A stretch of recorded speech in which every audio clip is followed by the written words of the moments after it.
The Committee on Public Enterprises has informed the Ceylon Petroleum Corporation to acquire the oil tank situated in the Trincomalee Harbor as a Memorandum of Understanding between the IOC and CEYPETCO is not valid.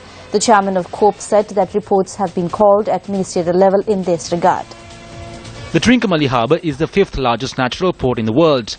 Its importance is further highlighted as a result of the oil tanks that were constructed within close proximity to China Bay during the Second World War.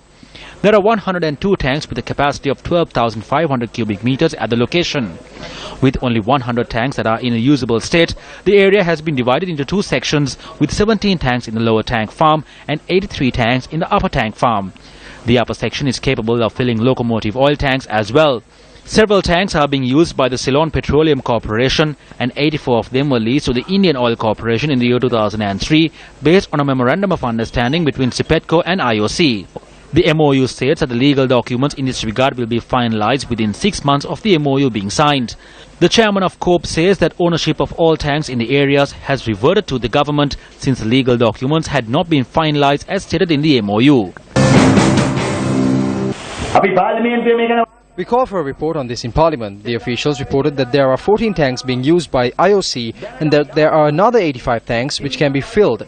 India is not only asking for the port, they are asking for the 85 tanks as well.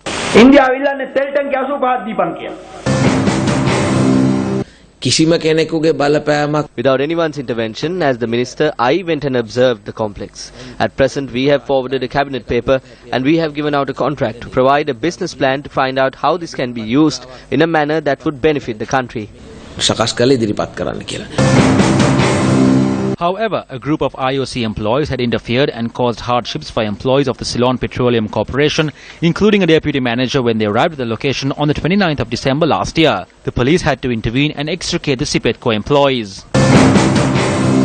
The government is even scared of companies. The second matter is that this belongs to the government. If there is oil that is stored there, you can supply it to the whole region. If they use it, they can distribute oil to the north and the east.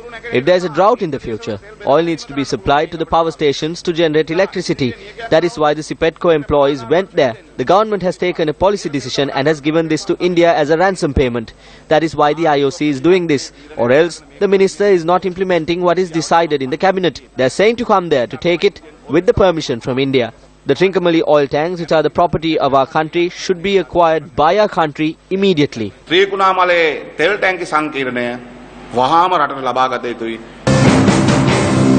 Meanwhile, the Auditor General's Department says that a report will be provided on the matter of leasing these oil tanks to India.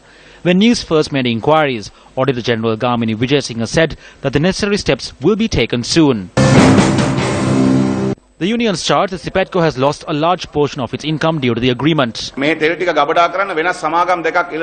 other companies have asked for this location to store their oil. The monthly charge that was agreed at that time was $1 million. Today, the amount will be larger. There are 100 tanks that can be used. They should not be waiting for CORP to say it. There is a policy in this country.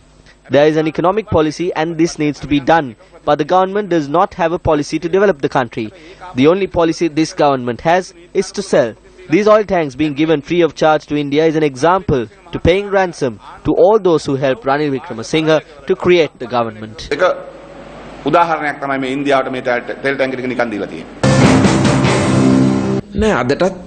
No, the payments due to the government are being made even today. CORP has the ability to discuss this. I got to know that they have. The minister has not been informed.